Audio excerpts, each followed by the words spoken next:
इस वीडियो में हम त्रिभुजों की समरूपता के बारे में चर्चा करने वाले हैं। सबसे पहले समझेंगे त्रिभुजों की समरूपता क्या होती है। अगर दो त्रिभुज समरूप है तो उनमें क्या क्या गुण होते हैं। तो देर न करते हुए शुरू करते हैं आज की video. Press the bell icon on the YouTube app and never miss another update.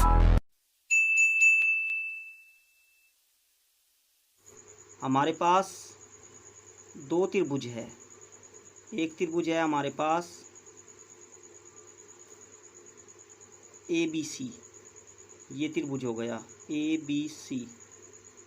और जो दूसरा त्रिभुज है हमारे पास वो त्रिभुज है PQR।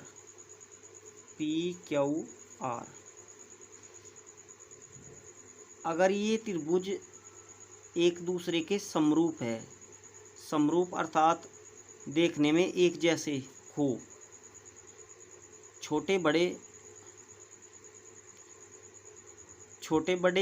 भले ही हो परंतु देखने में एक जैसे होने चाहिए, तो ये त्रिभुज समरूप होते हैं। मान लिया कि ये दोनों त्रिभुज समरूप है तो इन्हें ऐसे लिखेंगे, त्रिभुज ABC समरूप का चिन्ह ये होता है ऐसे, समरूप त्रिभुज PQR। अगर ये दोनों एक जैसे है, त्रिभुज ABC समरूप है त्रिभुज PQR। अगर ये समरूप है तब इनके संगत कोण बराबर होते हैं। इनके संगत कोण बराबर होते हैं। कोण बराबर होते हैं। संगत कोण का मतलब क्या है? ABC PQR, A कोण होगा P के बराबर, B कोण होगा Q के बराबर, C कोण होगा R के बराबर। अर्थात कोण A बराबर होगा कोण P के, कोण B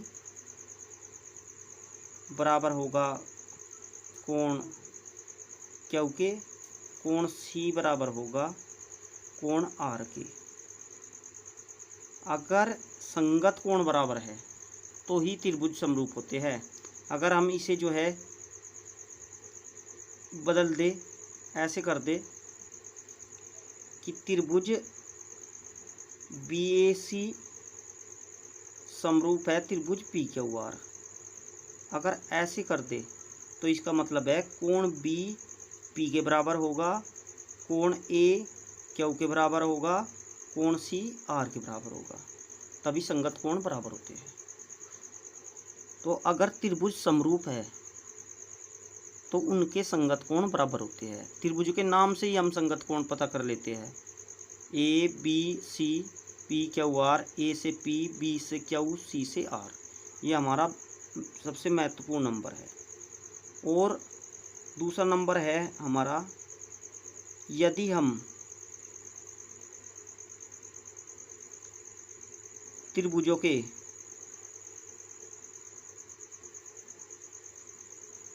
दो संगत कोण बराबर सिद्ध कर दे, दिखा दे या सिद्ध कर दे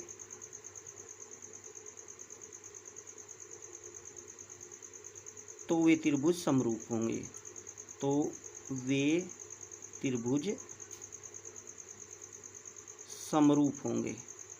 अगर दो कोण बराबर हो दो त्रिभुजों के तो वे त्रिभुज समरूप होते हैं। ये तो हो गई कोणों की बात कि अगर संगत कोण बराबर है, चाहे दो ही कोण बराबर है तो दो कोण बराबर होने से ही दोनों त्रिभुज समरूप हो जाएंगे। अगर समरूप है तो उनके संगत कोण बराबर है। दोनों बातें एक दूसरे के अपोजिट है। अगर समरूप है तो कोण बराबर है, अगर दो कोण बराबर है तो त्रिभुज समरूप होंगे, एक दूसरे के अपोजिट है। अब बात करी जाए भुजाओं की, तो भुजाओं में हम कैसे लेते हैं। अगर ये त्रिभुज दोनों त्रिभुज ABC समरूप है त्रिभुज PQR, अगर ये समरूप है तो इनकी संगत भुजाएं भी समान अनुपात में होती है। अर्थात अगर इसकी हमने इसकी AB ली तो इसकी PQ लेनी होगी। अगर इसकी BC ली तो इसकी भी QR लेनी होगी। AB और इसकी PQ, इसकी BC, इसकी QR। अथवा इसे हम परिवर्तित भी कर सकते हैं, एक ही त्रिभुज की भुजाएं ले सकते हैं। जैसे इसकी AB और BC ली गई, AB अपॉन BC बराबर करना होगा PQ upon QR, PQ upon QR। इससे भी यही रिजल्ट प्राप्त होगा। अगर हम तिरछी गुणा कर ले, तिरछी गुणा करने पर BC यहाँ डिवाइड में आ जाएगा और PQ जो डिवाइड में है ऊपर आ जाएगा, तो यही रिजल्ट प्राप्त होगा। यानी भुजाओं में अगर जो इसकी भुजा ली गई है इसी के संगत भुजा लेंगे। AB अपॉन PQ ले सकते हैं, AC अपॉन PR ले सकते हैं और BC अपॉन QR ले सकते हैं। अगर हमने इसकी BC ली तो उसकी QR लेनी होगी। और कोई सी दूसरी भुजा के अनुपात के बराबर सिद्ध करते हैं। अगर हमने AC ली है या AC भुजा ले दी है तो इसकी PR लेनी होगी। जो इधर से संगत भुजा ली गई है उधर से भी संगत भुजा लेनी पड़ेगी अगर त्रिभुज समरूप है।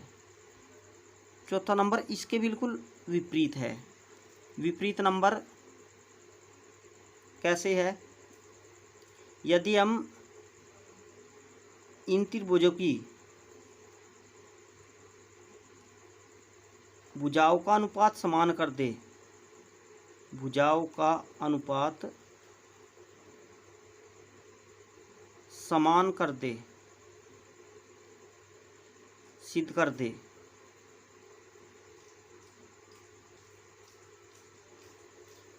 तो ये त्रिभुज